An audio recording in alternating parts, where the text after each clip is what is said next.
I'm here with Nichole Epps. She's a muralist. She does painting work in various formats, on various formats as well. I've been checking her artwork out for a while, and I'm very excited to sit down with her today, talk about her process, talk about her style. And Nichole, thank you so much for making time for me today. I greatly appreciate it, and welcome to the show.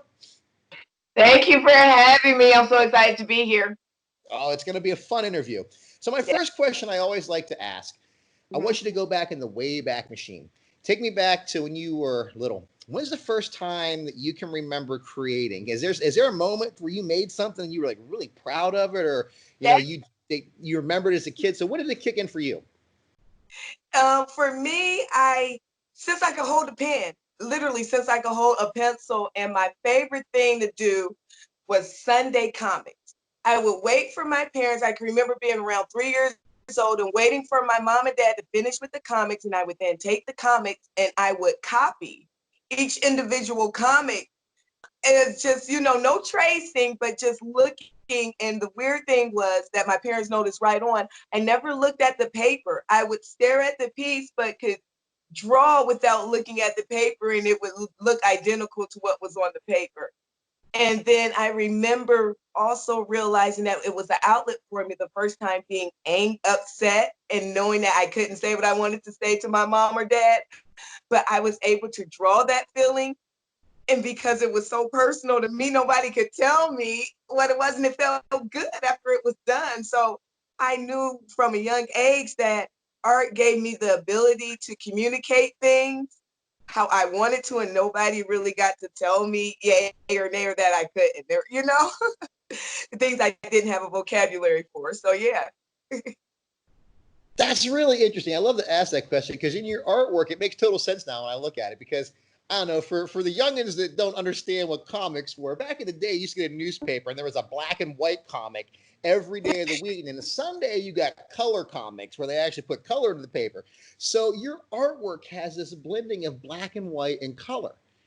And it really makes it pop. And I can kind of see now that influence from that early age coming through there. So you're bringing those barriers together and the way that you shadow too and shade things. But we'll get into that in a minute. We'll get into that. I want to back up a little bit and let's talk about murals.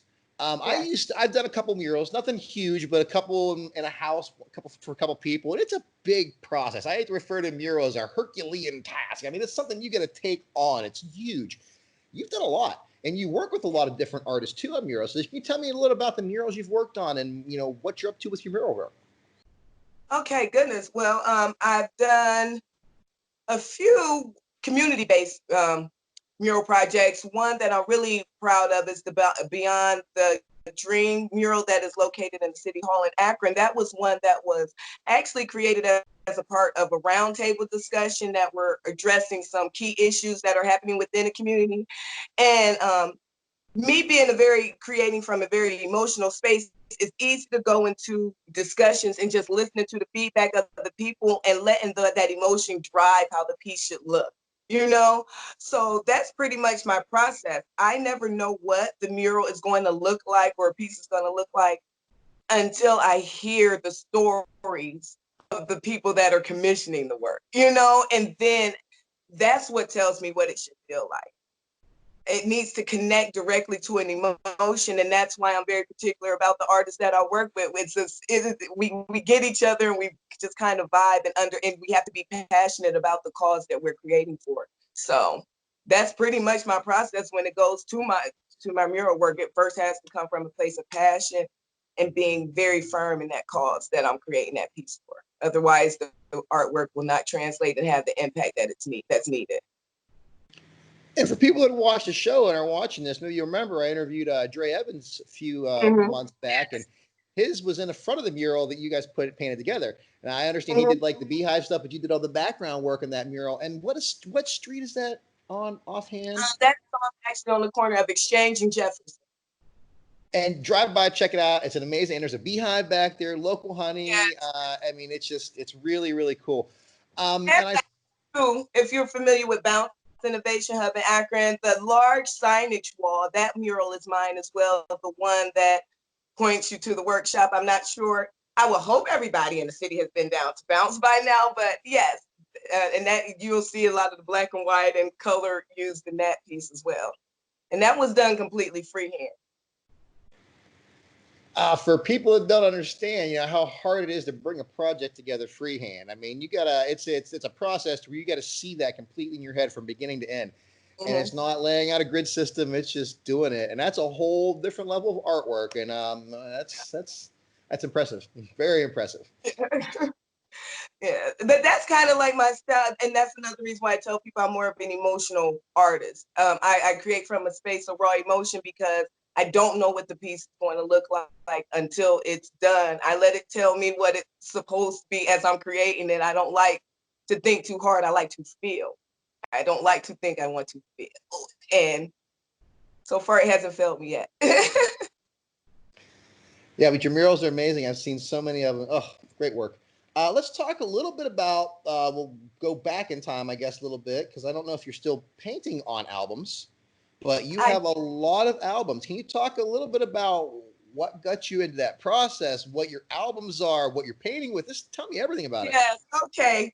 Weird fact about me, or I say cool fact. I am an avid vinyl collector. I don't own any music on anything other than vinyl records and 8-tracks. Literally, I have never downloaded a song. I don't have any CDs. I am truly a vinyl head. And one of the things that drew me to vinyl records as a young kid was the artwork. I love the artwork on the covers. I would sit and I would just, it took me on a journey. I felt like I was experiencing that album being created because musicians, I'm inspired. I create to music. I listen to music.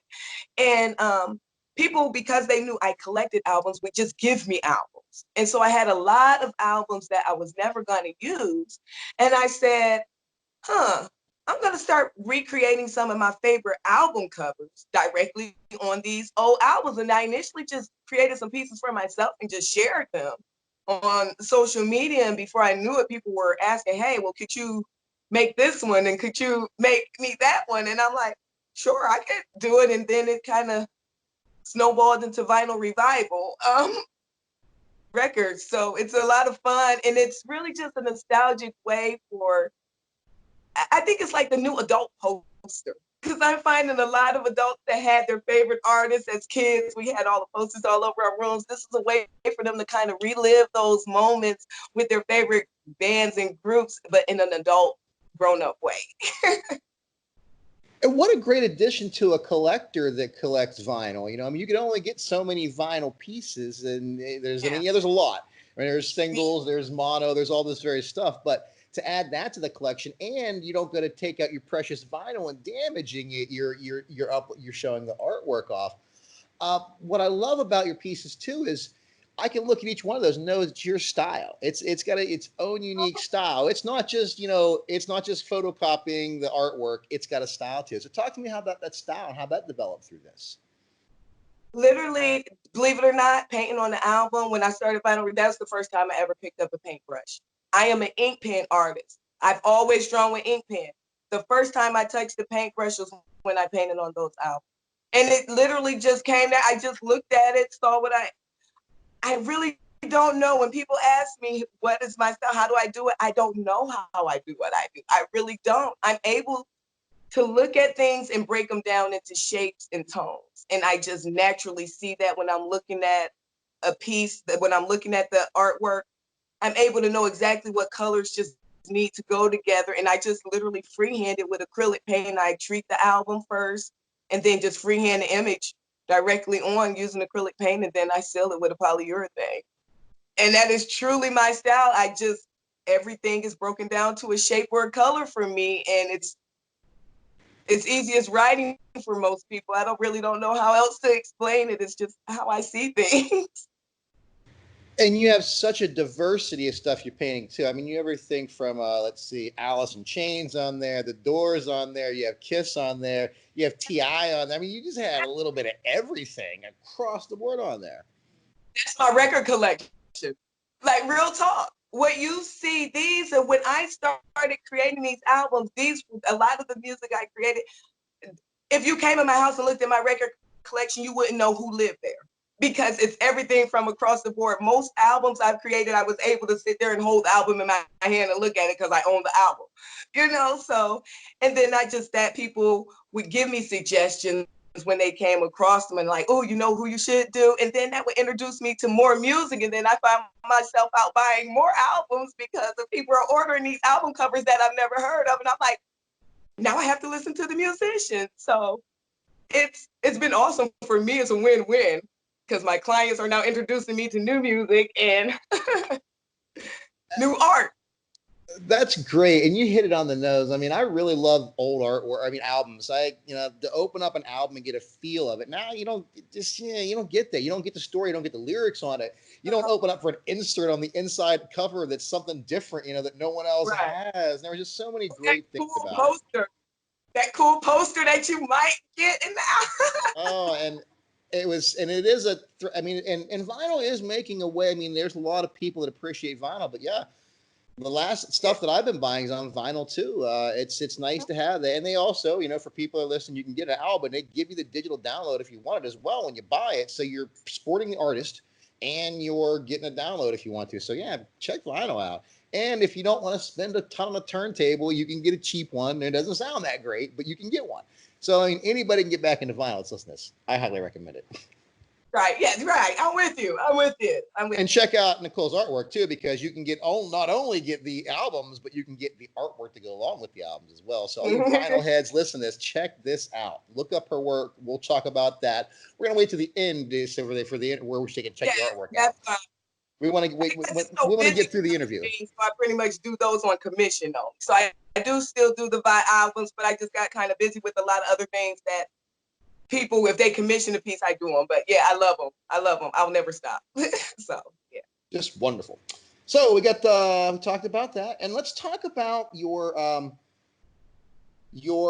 artwork with and I went way back in your, at least as far as looking on Facebook, as far as where your stuff comes from and whatnot. Can only go back so far, but you have this style you've developed with the real, like I said, the contrast between voids and negatives, black and white, and then the color dripping into it, merging into it, flowing into it. What do you do? Is that you see are you working pencil with that? Talk about your process. All the pieces you will see will either be all ink pen. And no, I don't use pencil because when I say I freehand, it's literally pen to paper. I don't know. I don't sketch. Even when I paint, I don't sketch. It's literally paint to canvas. I don't know. I truly don't know what a piece is going to look like from beginning to end. It's a feeling. I create because words fail me. It's something inside that needs to get out. And I think when I look at the black and white and how I use color to bring it in, I really think with that, my use of the black and white kind of represents how I view the world when I really think about it. So many people want to box us into these two things. This black and white has caused so much problems, so much. But then the beauty around us, all the chaos of the colors around. It's like if we could take time to focus on the chaos of the beauty around us instead of these two, black and white just bow right in your face. How much cooler would the world be? Like, look at the beauty when we get outside of our own constraints. We're focused, and it does is, and I think my pieces just naturally draw you in. It's like you see the black and white, but it doesn't become the focus point. Even though people don't understand how it's not the focus point because it is so bold. Yet the colors, things around it seem to be the more important piece. And that's kind of what I want my pieces to translate to people when they see. I want it to cause you to think and say, why does she do that? Why is the color used in that way? Because I don't really know at times, but when it's done, it tells me, and I feel it, and yeah, and whatever emotion I was experiencing, it feels better after that, and that's when I know mission accomplished. So that's it. I know when I look at those ones, I feel a message coming across. I have a lot of emotions come across, but they're good emotions. It really opens up. I mean, And it's what's great when people watch this on the show, they're going to see all this color and background. And it's going to speak to them. I'm going to do close-ups and then do full shots of your images so they can see the close-up colors, plus they can see what it all looks like together as well. Now, other forms of artwork you have, it's this, I mean, it's all your artwork. I don't want to say other forms, but variations, we'll say. There's one called, what is it called? It's the one that's all green. They're sitting on it. There's a lot of electronic pieces in it. Private network. Private network, yeah, that's it. And that's like a collage kind of piece, but it's all done with ink. That's all acrylic, and that was completely freehand. Completely. And yeah, I hope people understand the message behind that. I really do. I don't want to tell people what to think, but I hope people understand the message behind. I like for my pieces to not be literal, because I like for people to be able to enjoy a conversation around them. So I'm interested. What made you bring that piece up? I'm asking you a question now. What? Well, I got the message out of it. I looked at that, that there was definitely a message in there with I mean, I saw two kids kind of playing with technology. My daughter's 11 now, and she is just so buried in technology. I try my best to pull her out of it, but man, they're just attached at the hip. And yeah, and I noticed a lot of, I'm a tech person, I have taken apart computers and stuff, and I know what printer pieces look like. You have microchips on there that say Intel. I saw a lot of that.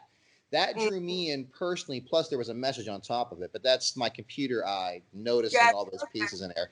And not many people even know what those pieces are. I mean, what a printer cable connector is, what a microchip that says Intel is. I mean, a lot of people don't get that, but you picked all those pieces and put them in there.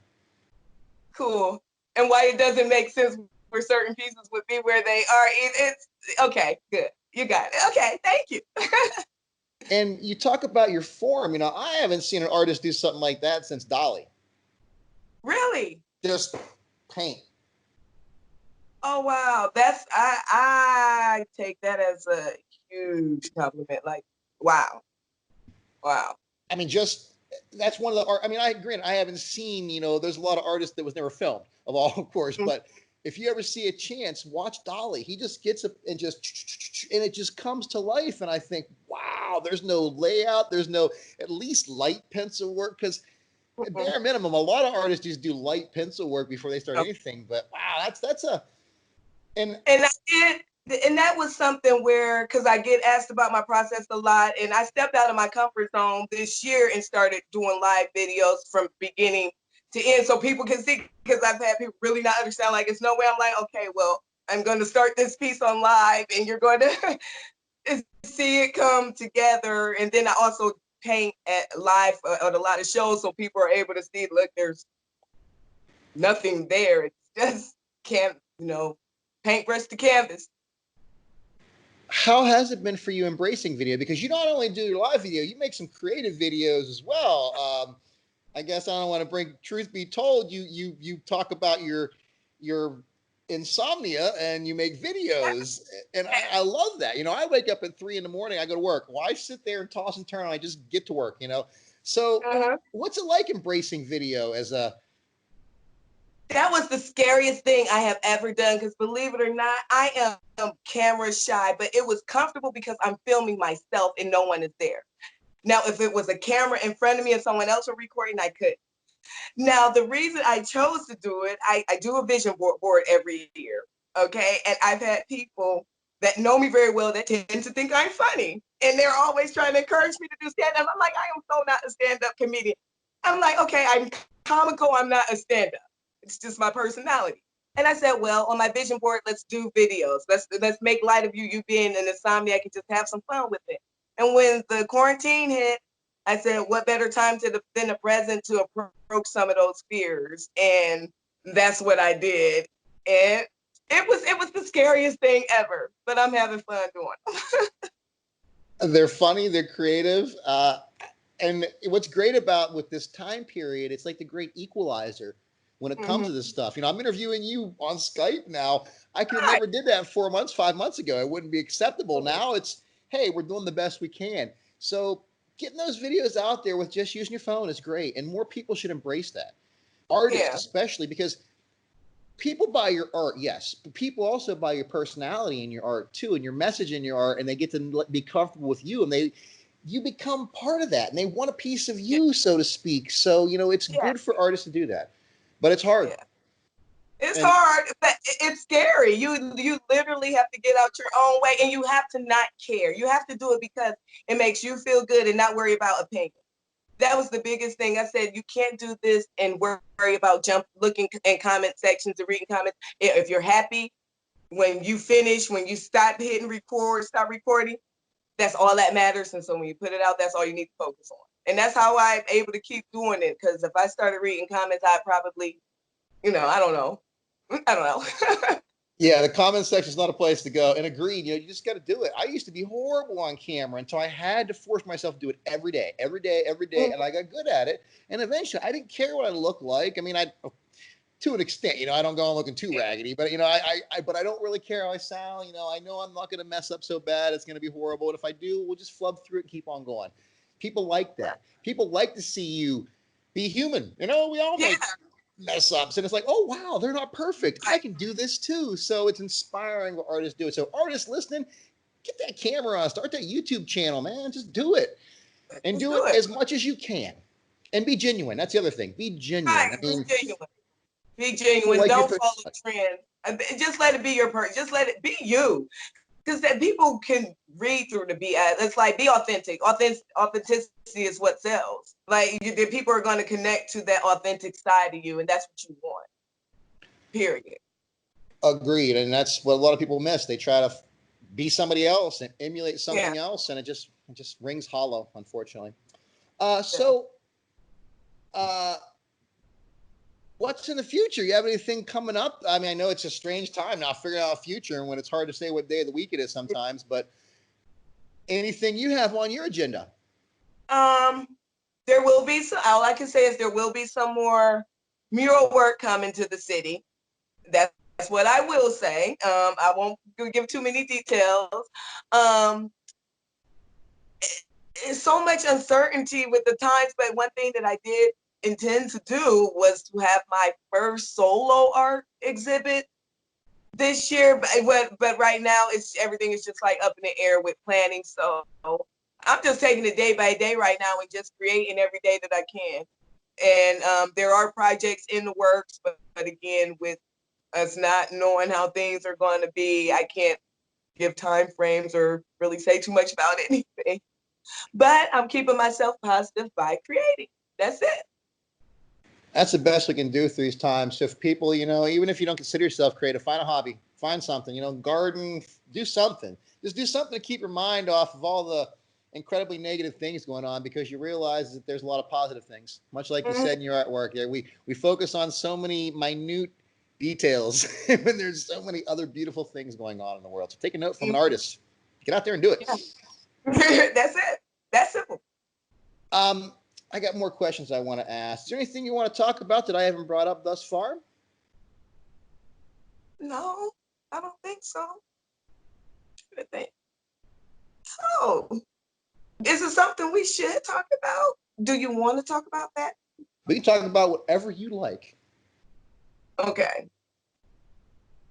No, I'm going to leave that alone because I don't want to make it about that. But no, Okay. Actually, what I want to do is truly talk about maybe the appreciation for the arts within the city and how it really does bring communities together. There was a piece I recently just worked on, and the impact that it's had on the city.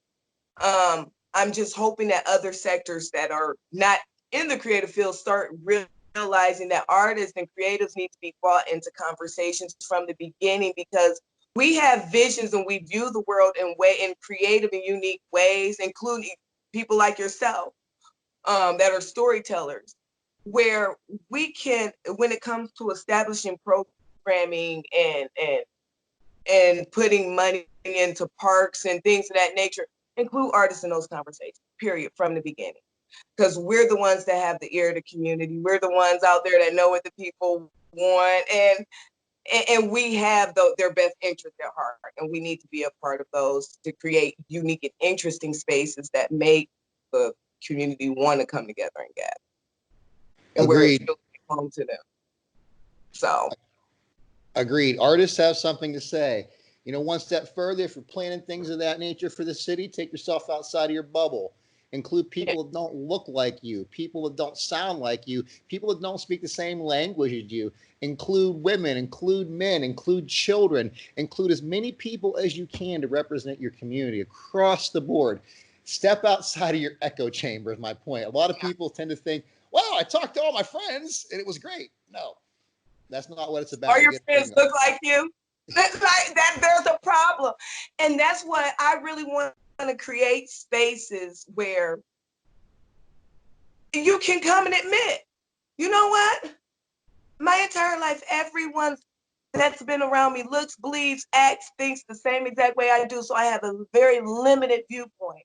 You know, this piece challenged me to think outside of that. Now I'm going to, I'm aware enough and I'm comfortable enough to say this is where I feel, this is where I can do better. And now I'm going to actively work to do better. And it's okay to say that. I just want people to know it's okay. And I try to create pieces that it bring about those conversations that make people want to talk about those things. Feel safe doing it. Bingo. That's what artists do. They put their work out there and it makes you have an internal dialogue, a question you talk about on your ride home. You ask your buddies, you ask your friend, you start thinking differently.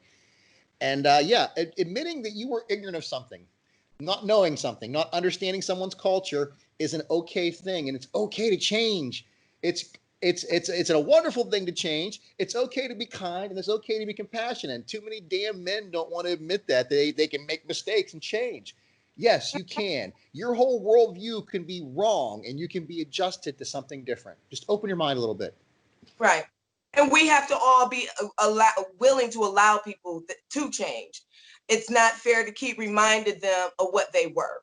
And that's another thing.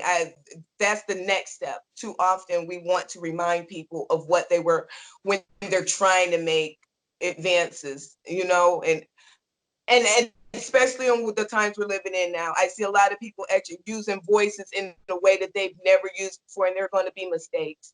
And I'm just asking that all of us please be patient with each other, because this is new for a lot of people, are stepping out of their comfort zones to speak up on matters that previously they kept silent on. They are not going to be perfect in how they contribute or lend their voice.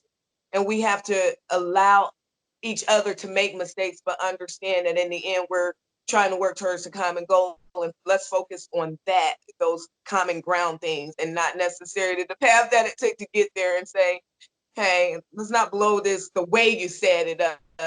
And other than the fact that, hey, I know it came from a place of wanting to do better and wanting to learn. So being patient with each other right now is our biggest thing. We're in the infancy now. We shouldn't be. This is something we should have gotten past long time ago, and we're not. And we realize we're still in the infancy, and everybody's going to stumble. So the biggest thing I can say is be open-minded and be kind and compassionate. Have a little Yes. empathy. You know, and speaking for people that look like me, have a lot of empathy for other people that you don't understand. Yeah. Jeez, I mean, I don't know. I don't want to go off on a tangent, but man, just No, I get it. I wish Understand people that. had some empathy. Absolutely, absolutely. What we have to understand is, if we don't speak up for those that are targets today, then who will be left there to speak up for you when you become the target? That's just the reality. No matter what side of the issue you're on, right is right and wrong is wrong. And that's at the end of the day, we can eliminate all the other conversations. We all innately know right and we know wrong. All the other stuff in between, that's the stuff we get rid of. You know? So that's it. By all means, it goes back to we do right and wrong. We've been programmed to think a lot of strange things, and we need to take that programming away and look back to what is right and what is wrong and what is being a good, decent human. Ugh. That's simple. That's simple. And hopefully creatives like yourself, that's the one, it seems like the creative community has had the loudest voices during this quarantine, where I think people are really appreciating the arts more. Because when you find yourself stuck in the home, not able to leave, who are the people entertaining you?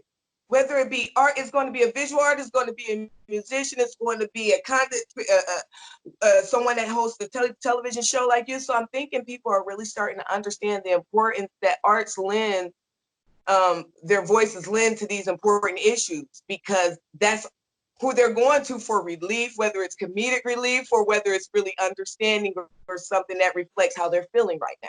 That's what people are turning to heal during these times. So Agreed. I mean, people used to have sports to go to for their, their pastime, and that's gone now across the board. So this is even taken more to the front. And yeah, open your mind up and watch some things you wouldn't normally watch. Check out some good comedy specials. They're doing really good, spreading some messages out there and some words and making you think a little bit. They always have, always will.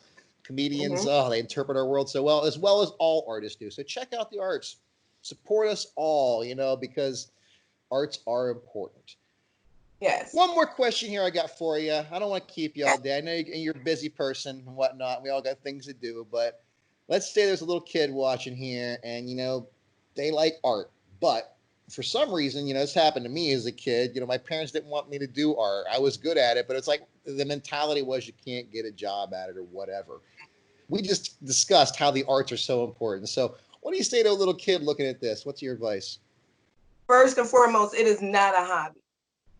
Secondly, don't ever let anyone define success with money. If art is your passion and that makes you happy, you are wealthy. You seek out a career path that allows you to exercise your passion every day.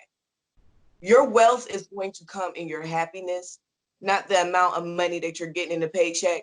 And those closed-minded individuals that will tell you that art is not a viable career, is because they cannot think past dollar signs. Even though you can be very financially stable as an artist, because it just takes on so many avenues and paths. People can't think outside that small box of, oh, you drew a picture. It's like, no, art encompasses so much more than that. So just understand that and just know that passion is wealth. Passion is what's success, and your happiness is what's ultimately going to be that success. And speaking as a creative, I know factually, if you are a creative and you're stuck in a 9-to-5 that you hate, it's going to kill you. It doesn't matter. It's not going to matter anyway. Ultimately, you're going to end up creating because you're not built for it.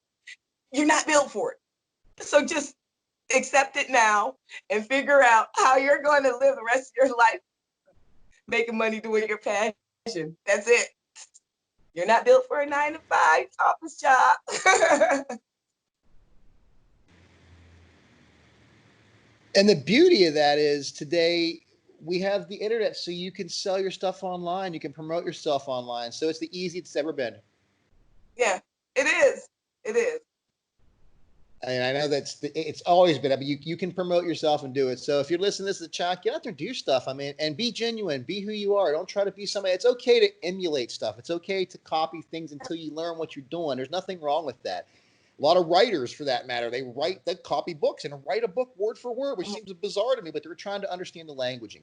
So whatever you do it and do it as and learn and have growth. It's important. Yes. Thank you so much for making time for me today. I do greatly appreciate it. We had a great conversation here. I look forward to putting this out to the world here. But how can the people get a hold of you, for instance? I know you have some social media platforms and whatnot. So tell me how they can get a hold of you. You can follow me on Instagram or Facebook at INKtricate Art. And that's just like the word intricate, but INK Art Originals, or just look up Nichole Epps and all of my stuff come up, and that's Nichole Nichole. So yeah, across all platforms, though, it's INKtricate Art Originals that you'll be able to find me. But specifically for the albums that we talked about earlier, that's Vinyl Revival by INKtricate Art. So, or just put Nichole Epps in either search bar, no matter what social media you're on, and there I am. I highly recommend you check her out. I mean, for vinyl heads out there and music collectors and people who love music, this is a great addition to your collection. Another piece for you to add that nobody else has. You can add that one up on your friend who has all the albums. Well, they don't have this. So you can get it customized for what you want. So do that. Second off, if you want a great piece of artwork in your house or your business is going to make a statement that people are going to go, wow, that's interesting. And they're going to look at it for a minute and have a conversation. check Nichole's artwork out. And She I can did make want, something wonderful for you. I'm sorry, and I did want to mention, if you do purchase any of my actual artwork, you're getting an original. I do not sell prints, never have. When you purchase a piece from INKtricate Art Originals, you are the only one with it. I don't even have a copy. So just, I want that person that connects with that piece to feel like it was theirs, because that was a moment that I connected with when I created it. So yeah, you're getting a one-of-a-kind piece that's never to be reproduced again. And for you art collectors out there, you know what that means. Get her work now before you can't get that work, because you're not going to get a print of it in the future. Never. Never. Well, thank you again, Nichole, for making time for me. I greatly appreciate it. Go out and put some more good work out there. We greatly appreciate it. And we're blessed to have you here in Akron. Thank you so much. Thank you. Have a good one.